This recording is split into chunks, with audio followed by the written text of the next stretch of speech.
Welcome to Prime CAD Solutions.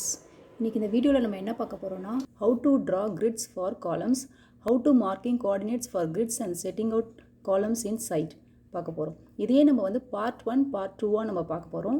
Part 1ல பார்த்தீங்கன்னா நம்ம காலம்க்கு வந்து x1 y1 grid எப்படி மார்க் பண்ணுறதுன்றதை பார்க்க போகிறோம். நான் இப்போ இதில் ஒரு பிளான் எடுத்திருக்கேன். இந்த பிளானில் பார்த்தீங்கன்னா ஒரு டிப்பிக்கல் பிளான் ஒன்று மார்க் பண்ணியிருக்கேன். அதில் பார்த்தீங்கன்னா ஒரு பவுண்ட்ரி லைன் ஒன்று மார்க் பண்ணியிருக்கேன். ஒரு ரோடு இருக்குது. இப்போ இந்த காலம்க்கு வந்து நம்ம எப்படி நம்ம கிரிட்டு தர்றது, அந்த காலம்ஸோட கிரிட்டு கொடுத்த பிறகு எப்படி நம்ம சைட்டில் வந்து அதை செட்டிங் அவுட் பண்ணுறதுன்றதை இந்த வீடியோவில் நம்ம பார்க்க போகிறோம். ஃபஸ்ட்டு வந்து நான் வந்து காலத்துக்கு எப்படி கிரிட்டு வந்து போடலான்றதை பார்க்கலாம். ஃபஸ்ட்டு என்னோடய காலம் எல்லாமே நான் செலக்ட் பண்ணிக்கிறேன்.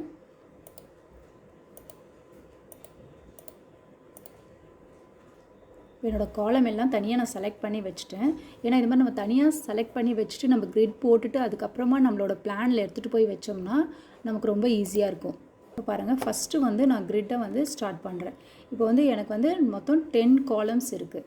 ஓகே, இப்போ வந்து பார்த்திங்கன்னா ஆக்சுவலாக நம்ம வந்து ஒரு கிராஃப் ஷீட்டில் நம்ம போடுவோம் இல்லையா, XY அந்த மாதிரி நம்ம போடுவோம், மைனஸ் ப்ளஸ்ன்னு போடுவோம். இது வந்து பார்த்திங்கன்னா எக்ஸ் டைரக்ஷன், இது வந்து ஒய் டைரக்ஷன். சரியா? அதில் x1 y1 ப்ளஸ் எல்லாம் இங்கே வரும், மைனஸ் எல்லாம் இங்கே போகும். அதுக்கு சேம் கிராஃபோட இது தான் நான் இங்கே வச்சுருக்கேன். இதை பேஸ் பண்ணி தான் நம்ம வந்து கிரிட்டை மார்க் பண்ண போகிறோம். நான் கிரிட்டுன்னு ஒரு லேயர் வந்து செட் பண்ணி வச்சுருக்கேன். கிரிட் லேயர்ஸ் நான் செலக்ட் பண்ணிக்கிறேன். நான் ஒரு எக்ஸல் லைன் ட்ரா பண்ணுறேன் என்னோடய காலத்துக்கு மேலே. சரிங்களா? இப்போது என்னோடய காலம் பார்த்திங்கன்னா இந்த லைன் வந்து எல்லா இடத்துலையுமே எனக்கு இப்போ டச் ஆகுது. அதனால் இப்போ என்னோடய காலம் சைஸ் வந்து 200 mm. அதனால என் காலத்துலேருந்து நான் சென்டரில் வச்சுக்கிறேன். இந்த காலம் சென்டரில் நான் வச்சேன்னா என்னோடய கிரிட்டு வந்து இந்த 3 காலமும் லைன்லேயுமே இது வந்து பாஸ் ஆகிடும். சரிங்களா? அதே மாதிரி நெக்ஸ்ட்டு காலத்துக்கு நான் வச்சுக்கிறேன். இப்போ ஒரு லைனில் நம்ம இப்போ கிரிட்டு பாஸ் ஆகுதுன்னா இப்போ இந்த காலம் வந்து எந்த லைனில் நமக்கு வந்து கிரிட்டெல்லாம் பாஸ் ஆகும் அதுக்கேற்ற மாதிரி நம்ம மூவ் பண்ணி வச்சுக்கலாம். இப்போ சப்போஸ் வந்து இந்த காலம் வந்து எனக்கு இங்கேங்கன்னா இருக்குது. இப்போ இந்த காலம் வந்து இங்கே ஜஸ்ட்டு இங்கே இருக்குது. ஆனால் இதை வந்து நான் இங்கே வச்சேன்னா இந்த காலமும் எனக்கு ரெண்டுமே டச் ஆகும் அப்படின்ட்டு தெரியுது. ஆனால் இந்த காலம் எனக்கு டச் ஆகாது. சரியா? அந்த மாதிரி டைமில் வந்து நம்ம நியூ கிரிட் தான் போடணும். அப்படி இல்லைன்னா இந்த காலமும் எனக்கு லைட்டாக டச் ஆகி இந்த காலமும் டச் ஆகுனா நான் ஒரே கிரிட் லைனே போதும். இப்போ நான் பேக் வந்துடுறேன். இப்போ நெக்ஸ்ட்டு பார்த்திங்கன்னா இந்த காலத்துக்கு கிரிட்டு போடுறேன்.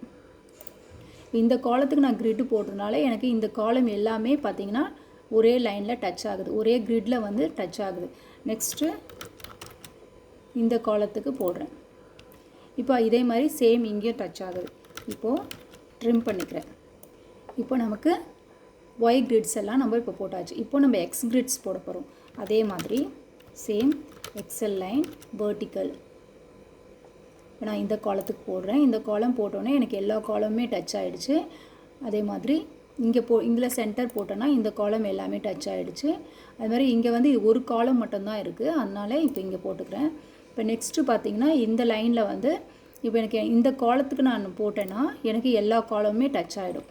அந்த மாதிரி தான் போகணும். இப்போ சேம் ஒரே லைனில் ஒரே காலம் இருக்குது. அந்த மாதிரி இப்போ காலம் வந்து ஒரு கிரிட் லைன் வந்து ஒரு லைனில் நமக்கு எத்தனை காலம் டச் ஆகுதோ அதுக்கேற்ற மாதிரி நம்ம அந்த லைனை வந்து அட்ஜஸ்ட் பண்ணி வச்சுக்கணும். அப்படி இல்லைன்னா எல்லா காலமும் எனக்கு வந்து ஒரே லைனில் தான் இருக்குது, ஒரே மாதிரியான காலம் தான் அப்படின்னு நீங்கள் பார்த்தீங்கன்னா அதோட சென்டரில் நீங்கள் வச்சுக்கலாம். இந்த மாதிரி சென்டர் டு சென்டர் நீங்கள் வச்சுக்கலாம்.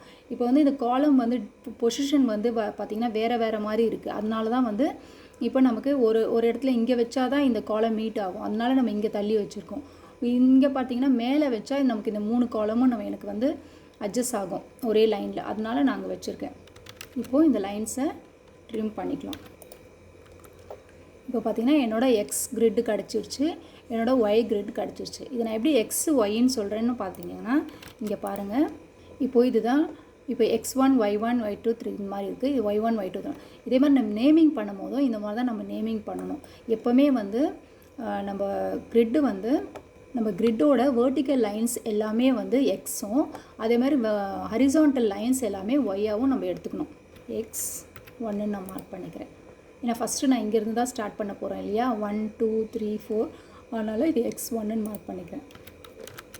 நெக்ஸ்ட்டு இதை நான் காப்பி பண்ணி வச்சுக்கிறேன். x2 x3 x4 இது என்னோடய கிரிட் மார்க் பண்ணிட்டேன்.